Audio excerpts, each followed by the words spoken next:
السلام علیکم ورحمۃ اللہ وبرکاتہ۔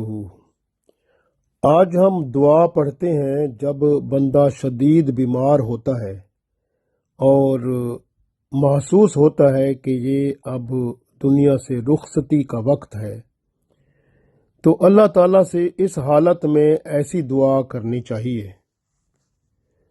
اور یہ دعا جو ہے یہ سنت ہے۔ کوشش کریں کہ بیماری کی حالت میں اس دعا کو ضرور پڑھیں تاکہ اللہ کی رحمت ہو اور بندے کا ٹھکانہ اللہ تعالی جنت میں عطا فرمائے۔ دعا پڑھتے ہیں۔ اعوذ باللہ من الشیطان الرجیم، بسم اللہ الرحمن الرحیم۔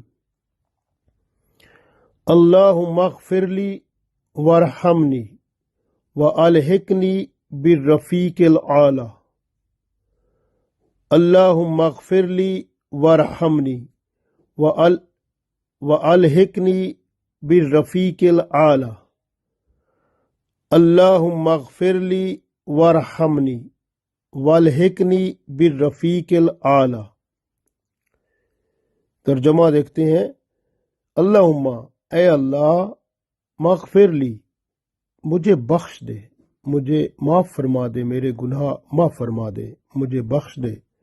وارحمنی، اور مجھ پر رحم فرما۔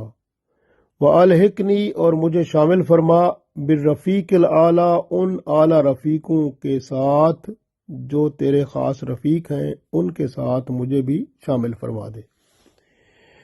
تو انشاءاللہ پھر اللہ تعالیٰ اپنے رفیقوں کے ساتھ شامل فرمائے گا تو جنت میں جگہ ضرور اللہ تعالیٰ عطا فرمائے گا۔ کوشش کریں اس دعا کو آپ نماز میں بھی پڑھا کریں، اور بیمار جب بندہ ہو تو اس کو ضرور سکھائیں۔ وہ بیمار بندہ جب پڑھے گا تو اللہ تعالیٰ کی رحمت سے وہ شفا یاب ہوگا، اور ساتھ اگر خدا نخواستہ اس کی موت لکھی ہے تو اللہ تعالیٰ اس کو ایمان پر موت دے گا، اور پھر اللہ کی رحمت سے وہ جنت کا راستہ لے گا۔ اللہ تعالیٰ ہم سب کو اس دنیا میں اور آخرت میں کامیاب فرمائے اور جنت میں اعلیٰ مقام عطا فرمائے۔ آمین۔